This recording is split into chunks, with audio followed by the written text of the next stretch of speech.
Writing. Toyota Bajaj 30 seater auto rickshaw 2026 इन दिनों social media और automobile जगत में चर्चा का बड़ा विषय बना हुआ है। कई लोग ये जानना चाहते हैं कि क्या ये वास्तव में भारतीय बाजार में आने वाला है या फिर केवल एक कॉन्सेप्ट वाहन है। इंटरनेट पर इस वाहन को लेकर कई वीडियो और दावे सामने आए हैं, लेकिन अभी तक टोयोटा या बजाज की ओर से ऐसे किसी 30 सीटर ऑटो रिक्शा के आधिकारिक लॉन्च की पुष्टि नहीं की गई है। इसलिए इस वीडियो में दी गई जानकारी संभावित फीचर्स, कॉन्सेप्ट और भविष्य की संभावनाओं पर आधारित है। अगर भविष्य में टोयोटा और बजाज जैसी दो बड़ी कंपनियां मिलकर इस तरह का वाहन पेश करती हैं, तो ये भारतीय सार्वजनिक परिवहन व्यवस्था में बड़ा बदलाव ला सकता है।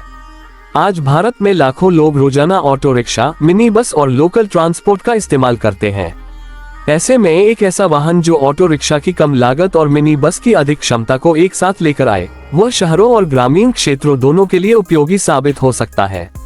डिजाइन की बात करें तो इस 30 सीटर वाहन का कॉन्सेप्ट पारंपरिक ऑटो रिक्शा से बिल्कुल अलग दिखाई देता है।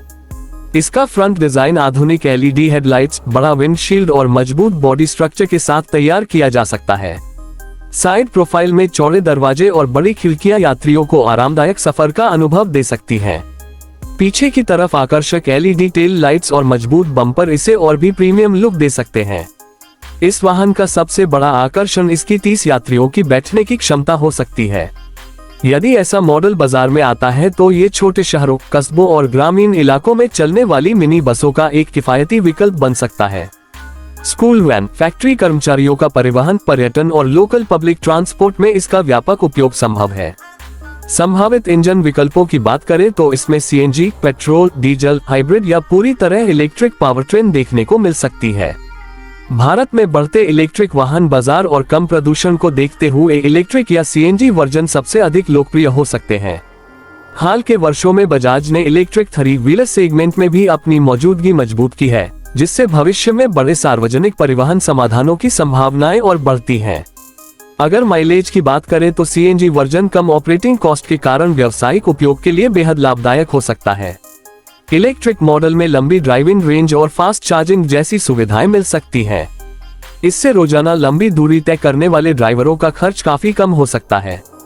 यात्रियों की सुविधा को ध्यान में रखते हुए इसमें आरामदायक सीटें, बेहतर लेगरूम, पर्याप्त headroom, air vent, USB charging port, digital display, CCTV camera, GPS tracking और पैनिक बटन जैसे आधुनिक फीचर्स शामिल किए जा सकते हैं। इससे ये केवल एक ऑटो रिक्शा नहीं बल्कि आधुनिक सार्वजनिक परिवहन वाहन बन सकता है। सुरक्षा के मामले में भी यह वाहन मौजूदा ऑटो रिक्शा की तुलना में काफी बेहतर हो सकता है। इसमें मजबूत steel frame, disc brake, ABS, seat belt, बेहतर सस्पेंशन, फायर सेफ्टी सिस्टम और इमरजेंसी एग्जिट जैसे फीचर्स मिलने की संभावना है। इससे यात्रियों और ड्राइवर दोनों की सुरक्षा पहले से बेहतर हो सकती है। अगर यह वाहन भारत में लॉन्च होता है तो इसकी सबसे बड़ी ताकत इसकी कम ऑपरेटिंग कॉस्ट हो सकती है। आज बढ़ती ईंधन कीमतों के कारण परिवहन व्यवसाय चलाना आसान नहीं है।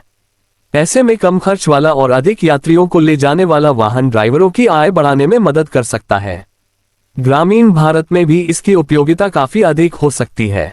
कई गांवों में आज भी सार्वजनिक परिवहन की सुविधा सीमित है। वहां ऐसा वाहन लोगों को स्कूल, अस्पताल, बाजार और रेलवे स्टेशन तक आसानी से पहुंचाने का बेहतर माध्यम बन सकता है। शहरी क्षेत्रों में यह metro station, railway station, airport और बस स्टैंड के बीच फीडर सर्विस के रूप में काम कर सकता है। इससे ट्रैफिक कम करने और यात्रियों को तेज तथा सस्ता परिवहन उपलब्ध कराने में मदद मिल सकती है। यदि टोयोटा अपनी विश्वसनीय इंजीनियरिंग और बजाज अपने 3 व्हीलर अनुभव को एक साथ लाते हैं, तो यह वाहन टिकाऊ, भरोसेमंद और कम मेंटेनेंस वाला साबित हो सकता है। दोनों कंपनियों की मजबूत सर्विस नेटवर्क भी ग्राहकों का भरोसा बढ़ा सकती है। कीमत की बात करें तो अभी कोई आधिकारिक जानकारी उपलब्ध नहीं है, लेकिन यदि इसे व्यावसायिक उपयोग को ध्यान में रखकर लॉन्च किया जाता है तो इसकी कीमत प्रतिस्पर्धी रखी जा सकती है ताकि अधिक से अधिक ट्रांसपोर्ट ऑपरेटर इसे खरीद सकें। ये वाहन पर्यटन उद्योग के लिए भी उपयोगी साबित हो सकता है। धार्मिक स्थलों, हिल स्टेशनों और छोटे शहरों में पर्यटकों को एक साथ ले जाने के लिए ये किफायती विकल्प बन सकता है। होटल और ट्रैवल एजेंसियां भी ऐसे वाहन में रुचि दिखा सकती हैं। पर्यावरण संरक्षण के दृष्टिकोण से यदि इसका इलेक्ट्रिक या हाइब्रिड संस्करण आता है तो कार्बन उत्सर्जन में कमी आएगी। इससे स्वच्छ और हरित परिवहन को बढ़ावा मिलेगा और सरकार के इलेक्ट्रिक मोबिलिटी मिशन को भी समर्थन मिलेगा।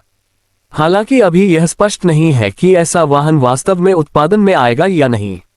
इंटरनेट पर दिखाई देने वाले कई मॉडल केवल कॉन्सेप्ट डिजाइन या डिजिटल विजुअलाइजेशन भी हो सकते हैं। इसलिए किसी भी खरीद निर्णय से पहले आधिकारिक घोषणा का इंतजार करना जरूरी होगा। अगर भविष्य में यह वाहन भारतीय बाजार में लॉन्च होता है तो यह ऑटो रिक्शा और मिनी बस के बीच की दूरी को कम कर सकता है। कम लागत, अधिक यात्रियों की क्षमता, आधुनिक तकनीक, बेहतर सुरक्षा और पर्यावरण के अनुकूल पावरट्रेन इसे सार्वजनिक परिवहन की नई पहचान बना सकते हैं। कुल मिलाकर Toyota Bajaj 30 seater auto rickshaw 2026 एक बेहद दिलचस्प अवधारणा है जिसने लोगों की कल्पना को आकर्षित किया है। यदि ये परियोजना वास्तविक रूप लेती है तो भारत के सार्वजनिक परिवहन क्षेत्र में बड़ा बदलाव देखने को मिल सकता है। फिलहाल आधिकारिक पुष्टि का इंतजार करना सबसे सही रहेगा, लेकिन इतना तय है कि इस तरह की सोच भविष्य के स्मार्ट, सुरक्षित, किफायती और पर्यावरण अनुकूल परिवहन की दिशा में एक महत्वपूर्ण कदम साबित हो सकती है।